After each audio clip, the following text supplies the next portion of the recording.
بسم الله الرحمن الرحیم.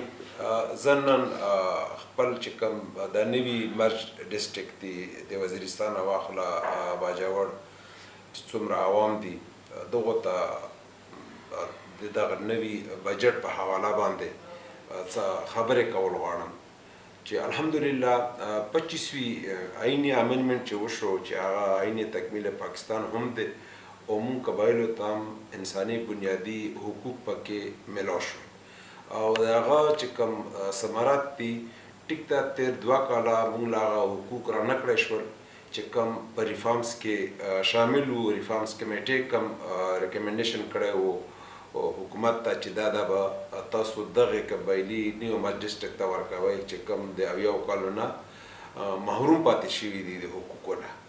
خو هغه هر څه چې 2 کاله مونږ د دغه لپاره هم دا ټایم ویر کړو چې د مونږ ځوانان خو ټیک ته چې په الیکشن کې سلیکشن شوی دی خو څه نه څه ووټ ځوانانو ورکړی وو او ځوانانو سپیشلی چې کوم امید و توقع او کوم یو ایکسپیکټیشن یې وو د حکومت نه د عمران خان نه چې هغه به عملي طور باندې همدغه شانتي وکړي چې کومې خبرې د الیکشن نه مخکې کېدې چې کورونه نوکاري به میلاویږي او 50 لکه کورونه به جوړېږي او د بهر ملکونو به خلک نوکاري ته دلته راځي.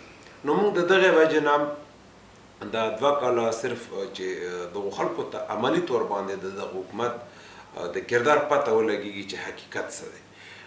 نو موږ د 2 بجټه همدغه شان حکومت پرېښو او موږ دغه ممبران هم کتل چې کوم په 2018 کې قومي اسمبلی لپاره منتخب شوي وو پارلیمنټ ته تللي وو چې هغو څه کردار ادا کړي.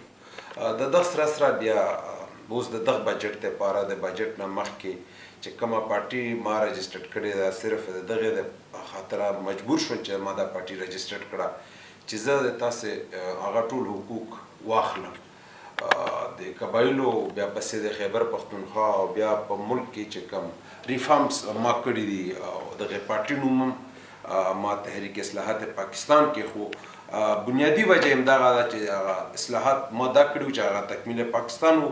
هغه اصلاحات ما دا کړي وو چې بارډر فینسنګ مې سپورټ کړی وو. اوس په افغانستان کې څه حالت راځي خو انشاءالله مونږ ته به څه خطره او خوف او نقصان نه پیښیږي. اوس چې د بجټ پیش کېدو د دې نه مخکې مونږ اسلام آباد ته لاړو او په اسلام آباد لا مونږ کم کسان چې ننوتو ریډ زون ته د پارلیمنټ هاوس مخې ته د پارلیمنټ هاوس ګیټ مخې ته چې هلته صرف د حکومتي چې کوم ممبران دي هغه احتجاج نشي کولی خو چې کوم په قومي اسمبلی کې دننه اپوزیشن قومي اسمبلی ممبران دي هغه احتجاج کولی شي.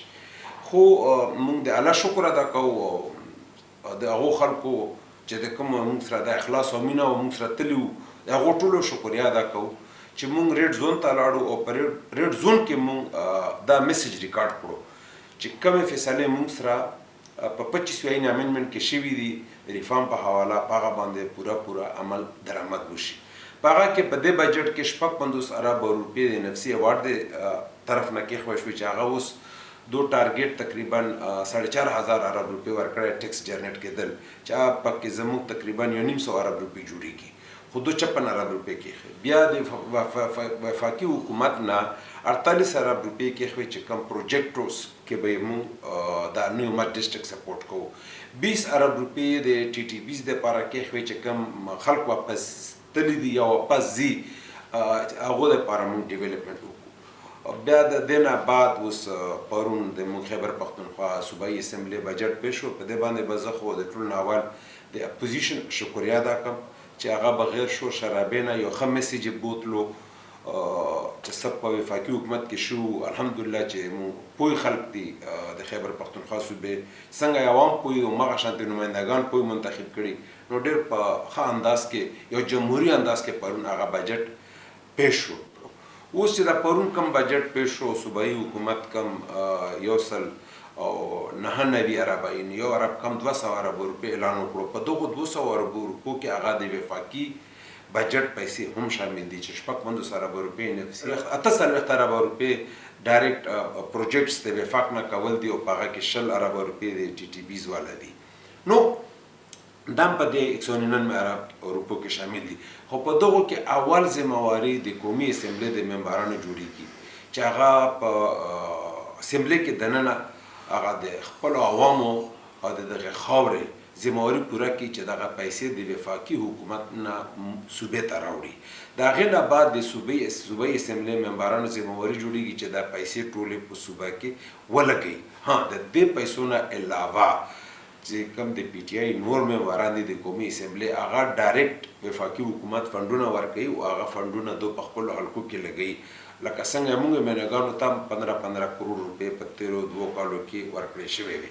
هغه د خپل فنډونو دپاره دی لږ ځان تکړه کړي. د اوسه پورې خو ټیک ته دو خوبونه کول، خو د یوې خبره به ورته ضرور وکړم دا میسج هغو ته چې تاسو به هم واپس همدغو خلکو ته راځئ چې دا کومو خلکو تاسو اسمبلی ته لګلي یې. وخت هم کم پاتې شو، نو په دغه وخت کې نور چې څومره پیسې هم تاسو د حکومت نه راوړئ خلک به درنه خوشحال وي. په زړوره طریقه باندې به تللی شي، ووټ به غوښتی شي. کنې بیا به د ووټ غوښتلو سوال در سره نه وي چې چاته ووایي چې موږ له ووټ راکړئ. نو دا ذمہواري پوره کوي چې دا کومې پیسې وفاقي حکومت راکوونکي دي او چې کومې نور ډیولپمنټ دی هغه هم راوړئ. او د دې سره سره د صوبایي اسمبلی چې کوم ممبران دي انشاءالله تعالی په هغه کې زموږ خپل چې کوم 3 ممبران دي په هغه کې یوه زموږ بصیرت بیبي هم ده، بلاول هم دی او شفیق هم دی. انشاءالله تعالی هغه به په خپل ځای باندې خپله ذمہواري پوره کوي. صرف د خپلو حلقو نه د وزیرستان نه واخله تر باجوړه پورې د ټول عوامو او د ټول مرج ډسټرکټ ذمہواري به پوره کوي چې کومې پیسې چې دا پیسې کومه مرکز نه راشي چې هغه هم په دا مرج ډسټرکټ کې ولګېږي او چې کومې صوبې مونږ ته راکړې پیسې چې هغه پیسې هم د صوبې نه واخلي او په دغه وزیرستان نه باجوړه پورې په دغو ټولو علاقو کې ولګېږي. نو دا د بجټ په حواله باندې خبره وه، دا ما وکړه. دا اوس لکه څنګه د مرجر کومې فایدې دي هغه صرف په دغه شکل کې نه دي چې پیسې دي. دغو پیسو سره چې وسایل وي نو مسایل حل کېږي. که هغه ته وګورئ لکه څنګه اوس شهدا پیکیج د فورس د دې نه مخکې ټیک تو ټیم پکې ولګېدو خو هغه ټول پیکیج ورته میلاو شو. بیا اوس دا پیکیج هم ټول د وزیرستان باجوړه پورې فورس ته میلاو شو چې کوم په خپل کور کې وفات شوي الله پاک ته هغه وبخښي، هغو ته هم خپل حق همغه شان میلاو شو چې څنګه په بل کې دننه نور فورسز ته میلاویږي. همدا شان په دغه ریفارمز کې 100,000 د هغه فورس نوکري دي پولیس هغه کې امتحانات شروع دي او دا ټول پوره فورس پکې به اوس برتي کېږي. همدا شان استادان ډسټرکټ نه 4,000 ټیچرز به نوي برتي کېږي. همدا شان د هسپتالونو باندې هم کار روان دی.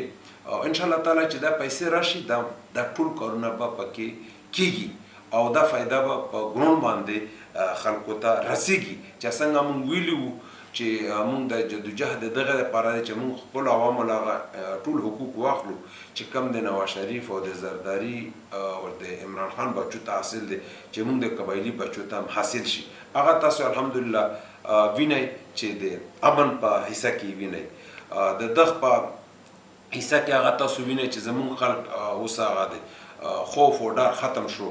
مخکې یو غلامي ژوند و چې څوک به په چا ورتلو نو احوال به یې دا یاره وه چې ما ونه نسي، نوره مسله یې لانجه یې راته نه وي جوړه کړې، د بل چا په سر کې څه مسله جوړه نه شي. نو هغې نه مونږ اوس ووتو ځکه د وزیرستان باجوړه پورې، ځکه د چترال نه تر ډي خانه پورې ځمکې ګرانېږي او په نور ملک کې ارزانېږي. دا هغه بنیادي هغه حقیقت دی چې هر چا ته فایده هم ورسېده او هر چا په سترګو مو لیدو او هر څوک یې ویني چې د دغه مرجر څه فایده ورسېده.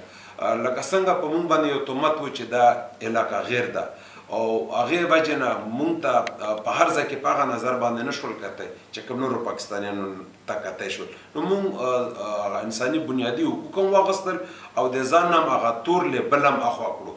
نو ځکه مونږ د خپلې پارټۍ تحریک اصلاحات پاکستان جانډي سلوګن چې دی هغه مونږ داسې جوړ کړی دی چې توره او شنه، تورې مطلب د تیارو نه وتل دي، شنې مطلب خوشحالۍ ته راتلل دي. نو مونږ په هر یو شي کې یوه خپله نظریه یو خپل ویژن شته. لکه زمونږ اوس تحریک اصلاحات پاکستان د اصلاحات اوس په ډېرو شیانو کې پکار دي. موجوده کم حالات جوړ دي په ملک کې د سیاسي پارټو او د نورې کومې مسلې جوړې دي، دغه دپاره ریفارم ضرورت وي او چې ریفارم پکې وشي دا مسلې ټولې انشاءالله تعالی حل کېږي. خو بغیر ریفارمز نه که مونږ وایو چې کوم 1947 کې پاکستان جوړ شوی و هم هغه پاکستان اوس وي نو هغه پاکستان اوس نشي چلېدی. هلته دوه دنیا وه. اوس په دنیا کې بله دنیا راغله لکه چین سوپر طاقت کېدونکی دی.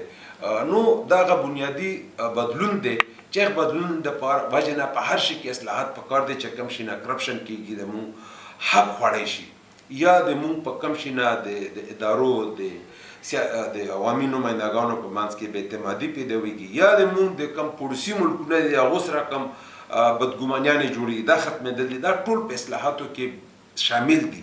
نو مونږ ځکه خپلې پارټۍ له تحریک اصلاحات پاکستان نوم ویل کړو انشاءالله تعالی چې دا به اول پارټي وي د خیبر پښتونخوا نه چې کومه په نیشنل لیول وي. تر اوسه پورې د خیبر پښتونخوا نه مذهب په نوم پارټي جوړې شوي د قوم پرستۍ په نوم پارټي جوړې شوي دي. یوه پارټي د خیبر پښتونخوا نه داسې نه ده جوړه شوې نه داسې لیډر څوک راغلی دی چې هغه نیشنل سوچ کړی وي. ما ځکه دا خبرې هم کړې چې موږ دا کم کارونه کړي خپل علاقې لپاره هم کړي دي خپل علاقې هم ذمهواري پوره کړې ده خو فایده ملک ته رسولې ده.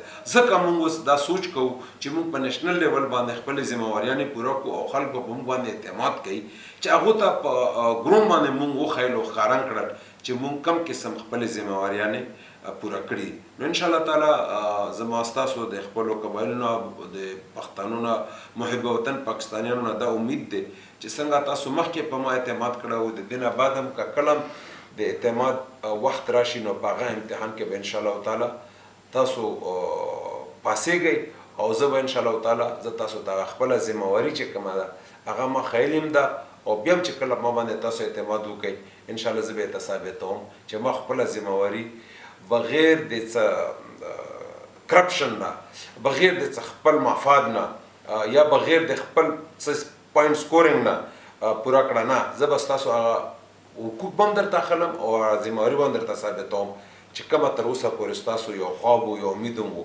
انشاءالله هغه خواب و امید به د شاجي او د شاجي د ملګرو په شکل کې تاسو ته پوره کوم.